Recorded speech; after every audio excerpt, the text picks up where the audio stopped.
안녕하세요. 건강 읽어주는 유쌤입니다. 오늘은 암의 스위치를 끄는 법에 대해서 한번 이야기를 나눠보도록 하겠습니다. 저는 34년 동안 고등학교 교사로 재직을 했었고요. 지금 현재는 건강 코칭사 자격증을 가지고 개인 건강 컨설턴트로 활동하고 있습니다.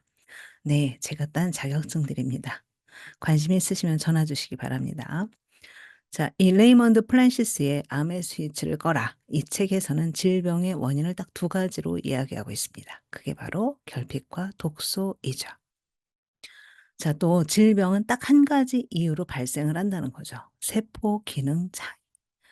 그래서 어느 부분의 세포가 기능 장애를 가져왔느냐에 따라서 질병의 이름이 붙여진다. 이렇게 이야기하고 있고요. 대부분의 질병의 공통점은 바로 염증이다. 이렇게 얘기하고 있고 그 염증의 이유는 바로 독소에서 시작이 된다라고 얘기하고 있습니다. 또 질병의 솔루션도 딱 한 가지. 세포 기능 회복이라고 얘기하고 있습니다. 우리 환자혁명에서는 이렇게 얘기하고 있습니다. 암이라는 질병에 대한 패러다임이 바뀌어야 한다. 눈에 보이는 혹덩어리가 아니다. 왜? 혹이 생겼는가에 대한 질문을 해야 한다. 혹은 단지 증상에 불과하다. 암이라는 총체적인 건강 상태는 면역 상태의 결과일 뿐이다. 암에 걸린 게 문제가 아니라 문제가 있어서 암에 걸린 것이다. 몸이 건강하지 않다는 신호이고 결과물이다. 암이 생기지 않는 몸을 만들기 위해서는 생활 습관을 바꿔야 한다. 자, 우리 몸은요, 60개 주에서 100개 주의 세포들로 이루어져 있죠. 그런데 이 굉장히 많은 숫자의 세포들이 무엇으로 살아갈까요? 바로 고품질의 영양소와 산소입니다. 자, 이렇게 음식과 산소가 들어가면 당연히, 네, 노폐물이 나오게 되어 있죠. 그게 대변, 소변이고, 그리고 또 이산화탄소와 활성산소가 되겠습니다. 자, 깨끗한 음식이 들어가도 영양은 흡수가 되고 노폐물과 독소가 소변과 대변으로 배출이 되게 되죠. 또 요즘에는 깨끗한 산수만 우리 입속으로 들어오는 게 아니죠. 미세먼지, 배기가스, 환경독소, 정말 피할래야 피할 수가 없는 그러한 것들이 산소와 함께 우리 호흡기를 통해서 들어옵니다. 그러면 이 산소와 함께 들어온 이 독소들은 이산화탄소와 활성산소를 배출하게 되는 거죠. 자, 독소가 쌓이면 암의 스위치는 켜질 수밖에 없습니다. 바로 우리 몸속에는 암세포들이 누구나 다 있기 때문입니다. 그런데 그 스위치를 켜느냐 끄느냐라고 하는 것은 바로 나의 건강 관리, 나의 세포 관리에 따라 달라진다라고 저는 생각을 합니다. 자, 무산소. 무산소일 때 증식하는 세포입니다. 암세포는요. 그 다음에 암세포가 가장 좋아하는 밥은 바로 설탕입니다. 설탕 대사에는 비타민과 미네랄이 정말 폭발적으로 쓰이게 되죠. 그래서 더 악순환이 이루어지기도 합니다. 다음에 저체온인데요. 암은 저체온 시 증식하는 세포입니다. 그래서 대부분의 암 환자들은 34도 이하입니다. 그리고 pH 7.4, 약 알칼리성을 가져야만이 면역세포도 활성화되고 모든 것이 원활하게 돌아가는데요. 바로 그 이하의 산성 체질인 경우 암세포는 신이 나는 거죠. 자, 암세포는 알칼리성 체질에서는 살 수 없습니다. 그리고 우리 몸이 산성화되었을 때 알칼리성 미네랄들을 마구마구 끌어다 쓰기 때문에 또 다른 질환을 가져올 수 있습니다. 다음에 면역세포 활성도 저하입니다. 암세포를 잡아먹는 면역세포, 굉장히 중요한 면역세포죠. 수지상세포, 백혈구, NK세포, T세포, 뭐 이런 것들이 있는데 얘네들이 이제 활동을 못하게 되는 거죠. 그렇게 되면 암세포가 증식하게 된다. 그런 이야기입니다. 자, 솔루션은요. 네, 거꾸로죠. 산소가 우리 몸에 많아야 되겠고요. 암이 좋아하는 설탕은 되도록 먹지 말아야 되고, 우리 체온을 올려줘야 되고, 그리고 알카리성 체질로 바꿔줘야 되고, 우리 면역세포들이 신이 나서 일을 할 수 있도록 내 몸을 만들어줘야 된다는 거죠. 자, 내 몸의 면역 기능을 높여라. 면역 기능을 높이려면 딱 네 가지만 한번 이야기를 해보도록 하겠습니다. 첫째, 산소. 내 몸속에 좋은 산소를 많이 넣어주는 거고요. 그다음 두 번째 체온 올리기. 세 번째 알칼리성 몸 만들기. 네 번째 인슐린 저항성 낮추기입니다. 자, 첫 번째 솔루션 내 몸속의 산소를 업시켜라. 바로 산소에 답이 있다라고 하는 산소에 답이 있다라고 하는 요 책에서 한번 인용을 해 봤습니다. 1931년 노벨상 수상자인 오토 하인 리 박사는 어떤 세포라도 산소가 정상에서 35% 정도 부족하면 괴사되거나 암세포가 된다라고 단언하고 있습니다. 자, 또 일본 면역학의 대가이죠. 아보도로 도우로 교수님은 "산소만 충분히 공급해도 암이 낫는다."라고 얘기하고 있습니다. 자, 산소의 중요성은 아무리 이야기해도 끝이 없군요. 그죠? 그래서 우리가 이렇게 8% 이하의 나 8% 이하로 우리 몸속에 산소가 없어지면 10분 안에 사망을 한다고 합니다. 네. 그리고 또 암은 우리 정상의 75에서 95% 사이에서 세포가 장기적으로 암이 된다고 합니다. 자, 인체에 산소가 충분하면 면역 세포의 수가 크게 증가합니다. 뭐 4 명을 가지고 인제 실험을 한 그런 연구이긴 하지만 서울의 30-40대 직장인 4 명으로 숲속의 면역 세포 수의 변화라고 하는 연구를 했다고 합니다. 근데 4명 모두 다 NK 세포 수가 크게 증가했다고 합니다. 자, 뭐 4 명밖에 되지 않지만 모두 NK 그 세포가 크게 증가했기 때문에 매우 유의미한 그러한 연구라고 볼 수가 있겠습니다. 그다음에 대부분의 인제 암 환자분들이 산으로 들어가시죠. 아주 현명하신 그런 방법입니다. 왜냐하면 산에는 산소가 풍부하기 때문이죠. 그래서 그분들의 그러한 그 산소의 그 양과 면역 세포를 비교를 해 봤을 때 바로 전후가 30% 정도 면역 세포가 증가했다고 합니다. 자, 우리 면역 세포는 우리 암을 잡아먹는 그런 세포들이죠. 그렇기 때문에 30%가 증가했다라고 하는 것은 그만큼 암세포를 많이 잡아먹을 수 있는 그런 능력과 힘이 된다는 것이니까 매우 중요하고 또 이제 암의 치유에 도움이 되는 거죠. 자, 우리가 암이 되기까지는 산소 부족 현상이 정말 수년 동안 축적되어야만이 우리 세포가 암으로 변한다고 합니다. 그러니까 산소가 얼마나 중요한지 아시겠죠? "산소는 통증에 유익하다." 이렇게 얘기를 했는데요. 암 환자분들의 통증 많으시죠. 그런데 이 통증은 대부분은 세포에서 산소가 부족해서 발생하는 것이라고 합니다. 그래서 산소가 충분하면 통증이 줄어든다고 합니다. 세포에 산소가 부족하면 에너지 대사를 할 수가 없잖아요. 그래서 산소를 보내 달라고 신호를 보내는 것이 통증이기 때문입니다. 예를 들어서 고산지대에 올라갔을 때 나타나는 저산소증, 네, 두통과 구토를 동반하죠. 이때 고산지대에 올라갔기 때문에 뇌의 산소가 갑자기 부족해지니까 이러한 현상이 일어나는 것이죠. 자, 두 번째 솔루션입니다. 바로 체온을 이기죠. 체온과 면역의 상관성에 대해서 한번 구체적으로 이야기를 나눠보도록 하겠습니다. 자, T세포와 NK세포, 호중고, 대식세포, 수지상세포. 네. 이 세포들은 바로 우리 몸속의 암세포를 잡아먹는 면역세포들입니다. 그런데 이 면역세포들이 체온이 있어야만 암세포를 인지할 수 있고 활성화가 되어서 암세포를 잡을 수 있다라고 하는 거죠. 자, 이 논문을 보면 "면역 세포는 열을 감지한다."라고 되어 있죠. 이제 시상하부에서 우리 체온 중주 센터가 있습니다. 근데 여기에서 체온을 올렸어요. 그러면은 면역 세포들이 이거 우리 몸속에 적군이 들어왔나 봐." 열을 감지합니다. 그래서 이 인제 제일 먼저 그것을 감지하는 세포가 수지상 세포예요. 수지상 세포는 최전방의 조직에 있는 세포들이에요. 그래서 각 조직에 있는 그런 암세포들을 감지를 하면 그 조각을 가지고 T세포와 NK세포에게 가져다가 보고를 합니다. "어느 조직에서 이렇게 암세포가 생겼습니다."라고 보고를 하면 이 T세포와 NK세포는 혈액을 타고 인제 가야 되죠. 그래서 이 T세포와 NK세포들이 다 모여 가지고 혈액을 타고 막 갑니다. 그런데 혈액은요, 우리 몸속의 혈액은 거의 속도가 엄청나게 빠르다고 합니다. 그런데 그 속도가 빠른 그 혈액 속을 타고 가다가 바로 암세포가 있는 조직으로 들어가야 돼요.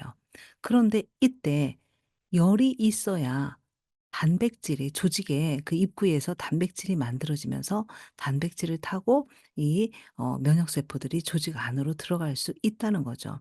이때 열이 없으면은 조직으로 들어가지 못한다고 합니다. 그러니까 엄청나게 중요한 거죠, 열이요. 네, 체온이요. 자, 이렇게 NK 세포와 T 세포가 암 세포를 박멸할 때 이때도 열이 있어야 돼요. 그래서 암 세포를 감지를 해야 되는데 열이 있어야 감지를 한다고 합니다. 자, 지금 한번 그림을 조금 보세요. 우리 NK 세포는 작죠. 암 세포는 굉장히 큽니다. 그런데 잘 보시면 NK 세포와 암 세포 사이에 NK 세포가 딱 이렇게 뭔가 촉수를 암 세포에 딱 찍었죠. 그러면 이 촉수를 통해서 이 NK 세포에서 바로 암 세포로 어떤 물질을 발사를 합니다. 그럼 그 물질이 암 세포를 쪼그라들게 하고 죽게 만드는 것이죠. 아, 굉장히 신기하죠? 네. 그래서 이 NK 세포, T 세포가 굉장히 중요한데요. 암 세포를 이길 유일한 면역 세포를 활성화하기 위해서는 네, 바로 체온을 올리셔야 합니다. 자, 체온 올리기에서 한번 다른 논문을 한번 보도록 하겠습니다. 자, 체온이 낮은 사람과 정상 체온인 사람의 그러한 세포의 분포도입니다. 자, 보라색은 면역 세포이고요. 초록색은 면역 억제 세포예요. 그러니까 면역 억제 세포가 많으면 안 좋겠죠. 면역 세포, 즉 보라색이 많아야 됩니다. 근데 체온이 낮을 경우에는 면역 억제 세포가 많고요. 정상 체온일 경우에는 네, 그렇죠. 면역 세포가 많죠. 네. 자, 그래서 체온이 굉장히 중요하다라고 하는 것을 꼭 알아두시고 인제 체온을 올리는 데 신경을 쓰셔야 됩니다. 자, 또 하나요. 우리 사실 암 환우분들은 온열 치료, 고주파 치료 이런 거 하시지요. 그랬을 때 실험 결과입니다. 온열 치료를 했을 때 림프구의 숫자가 늘어났죠. 그리고요. 여기 한번 보세요. 파란색은 스트레스군이고요. 이 노란색은 스트레스를 받지 않은 사람들의 그러한 분포도입니다. 그런데 이때 스트레스군이 체온이 급격히 낮아지죠. 네, 우리가 스트레스를 받으면은 체온도 급격히 떨어진다는 것을 알 수가 있습니다.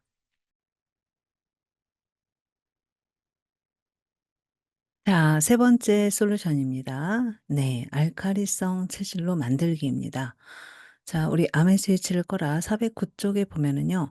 바로 이렇게 이야기가 나와 있습니다. 알카리성 미네랄들은 모두 암으로부터 우리를 보호한다는 것이죠. 이 미네랄들은 우리 몸을 알카리성으로 유지하게 하는데 큰 효과가 있는데 암은 알카리성 환경에서 잘 자랄 수 없다고 합니다. 또 특히 마그네슘은요, 암의 진행 과정에서 생성하는 산을 중화하는 데 매우 중요합니다. 또 이 구리, 망간, 아연, 얘네들은 항산화 효소이기도 합니다. 근데 이제 이런 모든 미네랄은 하나의 팀으로 작용하기 때문에 우리가 신경을 써서 먹어줘야 되고요. 이 암의 스위치를 꺼라 혹은 환자혁명 이런 책에서도 우리가 미네랄을 제대로 먹으려면 건강기능식품을 활용해야 된다라고 이야기를 하고 있습니다. 자, 하나의 미네랄이라도 결핍되면 세포의 기능장애와 질병을 발생하기 때문이죠. 암 환우분들에게 꼭 필요한 비타민들입니다. 네, 모든 비타민이 다 필요합니다. A, D, E, K. 네. A, K, E, C 이렇게 얘기를 하고 있는데 얘네가 바로 암세포의 자멸을 유도합니다. 그렇기 때문에 A, K, E, C, E 굉장히 중요한 그런 비타민이 되겠습니다. 또 항산화 영양소로부터 암 전 단계의 염증을 막아주는 것이 바로 비타민입니다. 자, 그리고 손상된 DNA를 복구시키 주죠. 특히 비타민 B9는 손상된 DNA 복구를 하는 데 1등 공신입니다. 그리고 또 현대인들은 이 비타민 B9이 어디서 많이 고갈이 되느냐면 스트레스를 받으면 많이 고갈됩니다.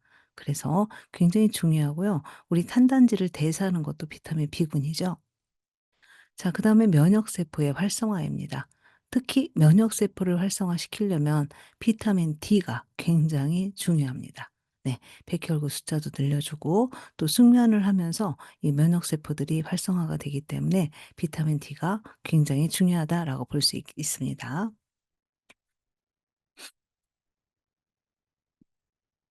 자, 그다음에 인제 암 환우분들에게 꼭 필요한 미네랄이 되겠습니다. 칼슘, 마그네슘, 칼륨, 아연. 네. 이러한 미네랄들은 우리 몸을 알칼리성으로 유지해 주는 데 굉장히 중요한 역할을 합니다.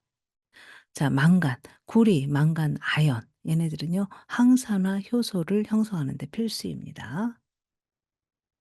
그다음에 인제 이런 모든 미네랄은 바로 팀으로 작용한다고 했죠. 그리고 또 미네랄이 있어야 비타민도 있고 효소와 호르몬도 있습니다. 그래서 모든 미네랄은 하나의 팀으로 작용하기 때문에 당신에게 모든 미네랄은 다 필요하다라고 볼 수 있습니다. 하나의 미네랄이라도 결핍되면 세포 기능 장애가 온다라고 이야기하고 있습니다.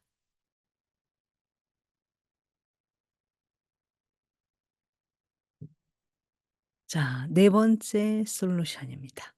인슐린 저항성을 낮춰라. 자, 우리 인슐린 저항성은 매우 중요한데요. 세포 입장에서의 인슐린 저항성이에요.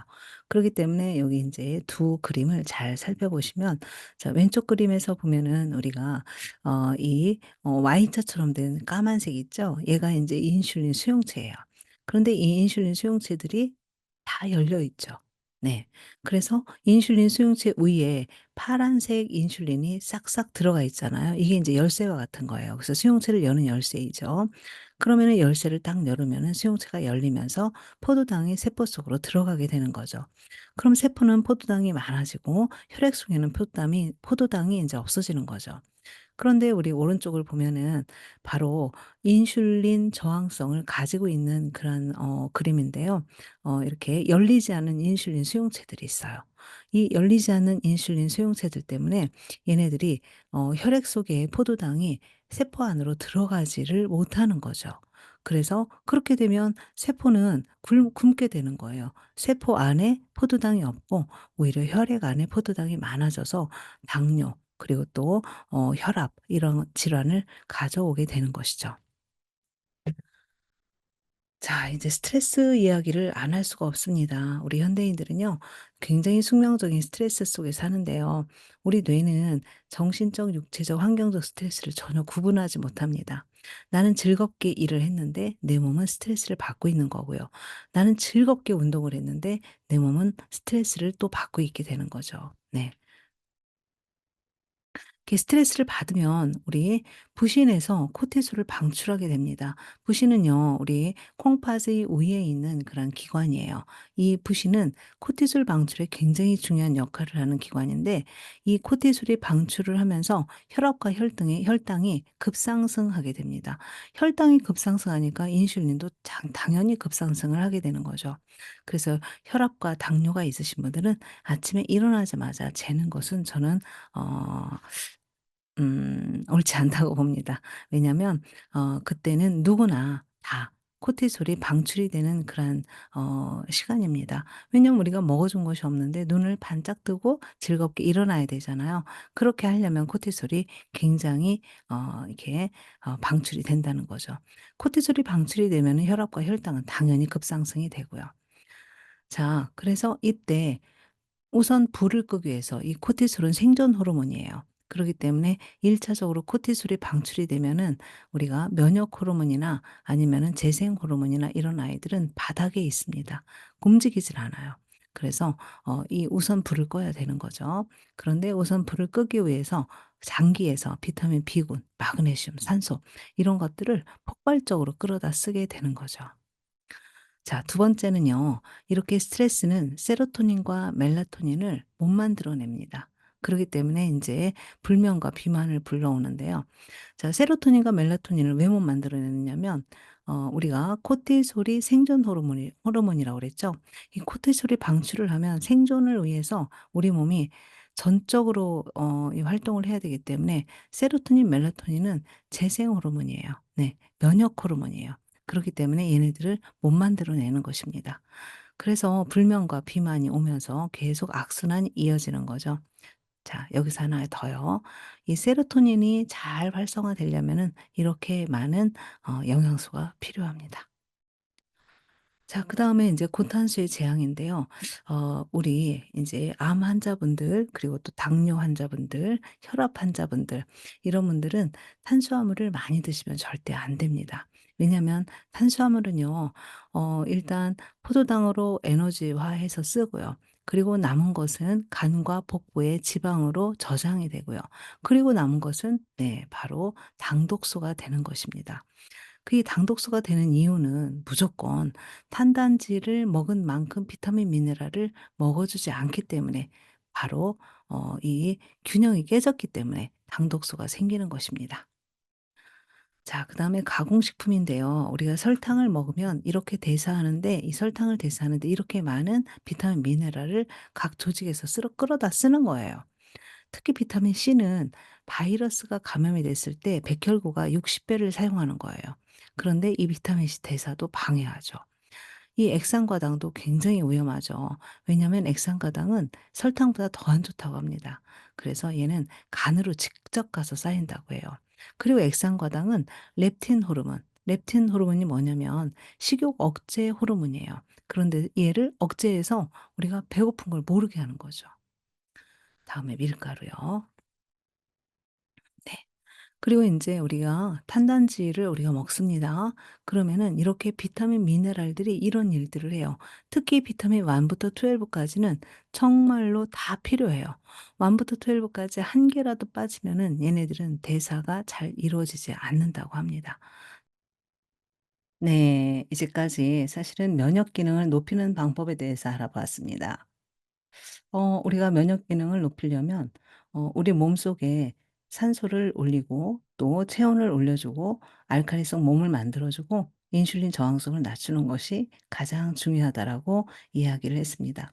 이 네 가지 솔루션을 잘 우리가 해결을 한다면 우리 몸속은 암세포 정도는, 암의 스위치는 끌 수 있는 그런 몸을 만들 수 있다는 거죠. 그래서 우리 암 많은 분들께서는 그러한 몸을 만드는 것이 가장 중요하다라고 저는 생각을 합니다.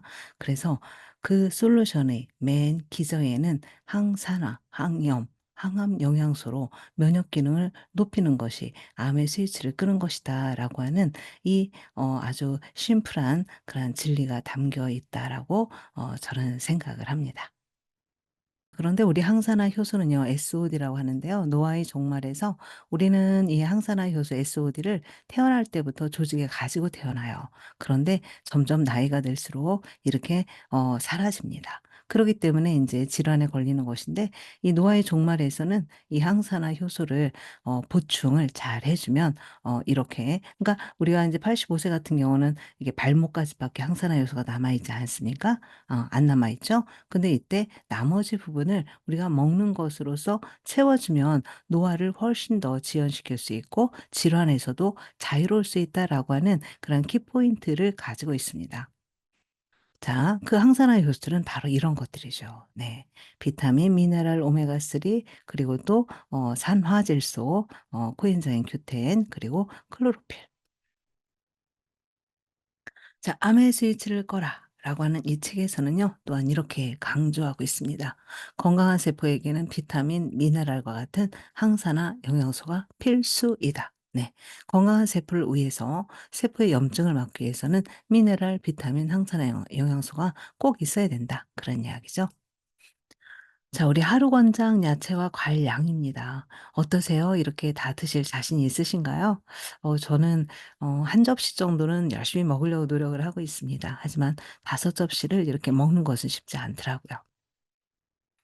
근데 문제는 또 제 친구들 중엔 이런 친구들이 있어요. "나 삼시세끼 잘 먹는데 나 과일 야채 엄청 잘 먹어." 이렇게 얘기하는데, 네, 벌써 혈압약, 콜레스테롤약 먹고 있습니다. 너무 안타깝죠. 네. 이렇게 약해진 야채. 자, 지구는 미네랄이 고갈된 상태입니다. 여러분도 아시다시피 산성비 농약, 그리고 또 오랜 경작, 화학비료, 이런 것들 때문에 우리 땅에 미네랄이 없습니다. 우리 인간은 채소가 땅속에 있는 금속성 미네랄을 끌어올려서 몸속에 수분을 수분화해서 그걸 이제 먹는 것이 우리 인간이잖아요. 그런데 땅에 미네랄이 없고 채소에 미네랄이 없다면 큰 문제이죠. 네. 그래서 이렇게 50 년대에는 사과 하나면 될 것을 2000 년대에는 26 개, 시금치 한 단이면 되는 것을 19 단을 먹어야 겨우 채울 수 있다고 합니다. 자, 그래서 이 표를 보면 그 미네랄과 질병과의 관계를 아주 검증을 해 주고 있죠. 그래서 땅에 미네랄이 이렇게 부족하니까 질환들이 엄청 생겼고요. 그리고 또 땅에 미네랄이 풍부할 때 1900 년도에는 질환이 없었습니다. 네.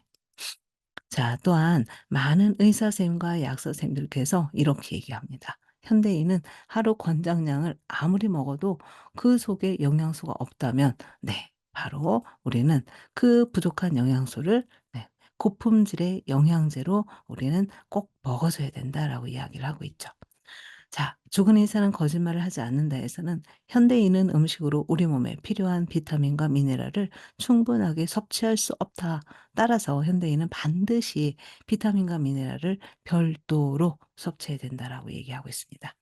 그러면 똘똘한 영양제 드시면 되는 거잖아요. 네. 똘똘한 영양제가 무엇인지 아주 간단하게 말씀드려 볼게요. 자, 우리 국제과학위원회에서는 이렇게 흡수율을 이렇게 연구 결과 표를 만들어 놨어요. 환이 제일 약하네요. 알약 그다음이고요. 패치, 액상. 네. 바로 액상 나왔습니다. 네. 주사 구강 스프레이. 주사와 구강 스프레이로 비타민 미네랄을 충족할 수는 없죠. 네. 바로 액상으로 된 흡수가 좋은 나노 형태의 가루를 물에다가 직접 타서 먹는 주스 형태의 영양제가 제일 좋다라는 이야기가 되겠습니다. 자, 그다음에 생체 이용률을 높이려면 어떻게 해야 될까? 바로 칼마디 얘네들이 2대 1대 1로 비율이 잘 갖춰져 있으면은 시너지가 나고요.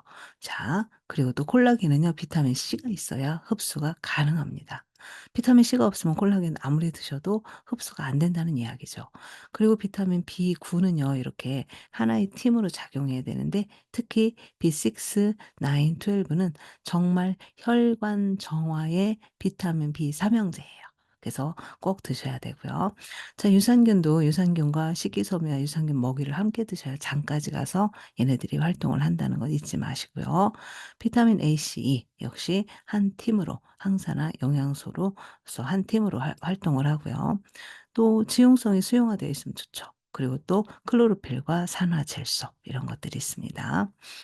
아, 그리고 또 안전해야 되죠. 우리 입속으로 들어가는 것인데 글로벌 인증을 꼭꼭꼭 확인하시기 바랍니다. 네. 네. 저는 그래서 이렇게 인증된 건강기능식품, 영양제, 주스 형태의 영양제를 먹고 무려 NK 활성도가 3,560이 나왔습니다. 근데 정상 구간은 500 이상이에요. 우리 젊은 청년이 한 800 정도 나온다고 하더라고요. 근데 제 나이에 비해서 엄청 높은 NK 활성도 수치를 가지고 있죠. 네. 자, 이렇게 NK 활성도 수치가 높다면 내 몸속에 암의 스위치는, 네, 켜지지 않는다라고 볼 수 있겠죠. 자, 제 것만 가져오면 신뢰도가 떨어질 것 같아서 오늘은 여러분 것을 한번 가져와 봤습니다. 제가 케어해 드린 분인데요. 이분도 역시 인제 제가 이거를 권하니까 이렇게 말씀하셨어요. "그럼 나 한번 NK 활성도 검사를 한번 먼저 해 볼게. 그리고 나서 1년 뒤에 한번 이걸 먹고 해 보자." 이러셨는데, 예, 2 배로 오르셨어요. 그래서 이분은 저의 찐팬이 되셨답니다. 네.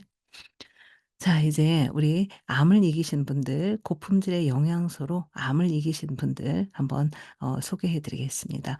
자, 이분은 유방암을 앓으셨는데요. 수술 후에 이렇게 호르몬 전구체 없어야 되죠, 유방암은. 없는 것 방부제도 안 되죠. 화학성 안 됩니다. 이러한 좋은 똘똘한 영양제를 4 년째 섭취를 하셨고요. 근데 이분이 말씀하시기를 오늘도 좀 만나 뵀는데요. 4 년이 되고 나서야 지용성 비타민 미네랄이 채워지기 시작을 했다고 합니다. 이 말은 그전에는 이분 몸속에 비타민 미네랄이 엄청 필요해서 다 쓰인 거죠. 근데 이제는 이제 조금씩 채워지기 시작을 해서 수치가 오르고 있다고 합니다. 네. 암에 노출된 분들이 비타민 미네랄이 얼마나 필요한지 알 수 있는 그러한 좋은 사례가 되고 있습니다. 아, 비타민 미네랄 정말 중요합니다. 그래서 꼭 드셨으면 좋겠습니다. 네. 제대로 된 거 드시면 돼요. 거의 자연적인, 네, 음식에 가까운, 아니 음식에서 그대로 정말 잘 추출한 그런 영양제를 드시면 됩니다. 자, 이분은요, 남자분인데요. 갑상선암으로 갑상선암 수술을 하셨는데, 이 갑상선암 수술을 하면 특히 이게 부갑상선 호르몬이 제대로 작용을 하지 못, 부갑상선 호르몬은 뭐냐면은 그 칼슘의 농도를 맞춰 주는 거거든요. 근데 그 역할을 제대로 하지 못하니까 거의 골다공증이 이렇게 합병증으로 온다고 합니다. 그런데 이분 골다공증 전혀 없어서 의사 선생님도 놀라셨다고 합니다. 자, 이분도 NK 활성도가 1999.25가 나왔습니다. 네. 다음에는 자궁암 환자신데요. 수술 후 이 건기식을 3 년째 섭취를 하고 계시고요. 그러다 보니 탈모도 전혀 없으시고 전이도 없으시고 활기차게 생활하고 계신데요. 이분도 1291이 나왔습니다. 네. 이분은 좀 1291 이거 조금 숫자가 낮은 거 아니야?" 속상해하시더라고요. 네, 의사 선생님께서는 "이 숫자도 굉장히 훌륭한 숫자다."라고 이야기를 하셨다고 합니다. 네. 암의 스위치를 꺼라 422 쪽에 보면 이렇게 나옵니다. "우리의 건강을 보살펴 줄 것이라고 생각한 현재의 보건의료 기관들에 대한 맹신을 그만둬야 한다. 각자의 삶은 스스로 책임져야 하고 우리 몸의 자연 치유력을 믿어야 한다. 가장 중요한 것은 영양가가 높은 음식을 먹는 것이다. 특히 암 환자분들은 영양가가 높은 음식을 많이 드셔야 합니다." 네. 그래서 이 좋은 영양요법 한 가지만으로도 항암제나 방사선 치료보다 암 회복에 더 효과를 낼 수 있다라고 얘기했어요. 자, 영양보충제의 섭취는 모든 식이요법과 건강 프로그램에서 필수다. 현대인들의 음식에는 필수 영양소들이 결핍되어 있다. 그래서 영양 보충제는 필수다. 복용하는 영양제는 체내에서 생물학적 작용을 활발하게 할 수 있는 그러한 과학적으로 그리고 또 글로벌 인증 기관에서 인증한 형태여야 된다는 이야기죠. 자, 이제 클로징 하겠습니다. 저는요, 주변에 암 환우분들이 제가 이렇게 좋은 건기식을 권하면 의사 선생님이 아무거나 먹지 말라고 그랬어."라고 이야기를 하시는 거를 많이 들었습니다. 하지만 이렇게 정말 자연적이고 그리고 또 호르몬 전구체라든지 아니면은 방부제 그리고 또 화학성이 전혀 없는 정말 천연으로 된 그러한 제품으로 드시면 뭐 음식이나 마찬가지 아닙니까? 아니, 그보다도 우리 현대인들의 식탁이 얼마나 불안전합니까? 네. 성장 촉진제 쓰죠. 그리고 또 농약 검출되어 있죠. 뭐 이런 여러 가지 굉장히 불안한 그러한 식탁보다도 저는 이렇게 검증된 영양제가 더 좋다고 생각을 합니다. 그래서 글로벌 검증 기관에서 검증한 과학적으로 설계된 영양제는 현대인의 불안한 식탁보다 더 안전하다라고 저는 생각합니다. 그래서 우리 영양이 더 필요한 우리 암 환우분들 정말 이렇게 자연에 가까운 그런 영양제 드시고 다시 아주 건강을 회복하셔서 행복한 삶을 사셨으면 좋겠습니다. 자, 내 몸의 주인은 나입니다. 내 건강에 대한 결정은 내가 하고 내 건강에 대한 책임도 나에게 있습니다. 네. 약과 병원에 의존하던 건강의 주권을 회복하시기 바랍니다. 자, 돈을 잃으면 조금을 잃는 것이고 사람을 잃으면 많이 잃는 것이고 건강을 잃으면 모두 잃는 것입니다. 네. 저에게 전화를 주시면 저와 함께 암을 이길 수 있도록 제가 미력 하나마 도움을 드리도록 하겠습니다. 네. 건강 코칭사 유지안이었습니다. 감사합니다.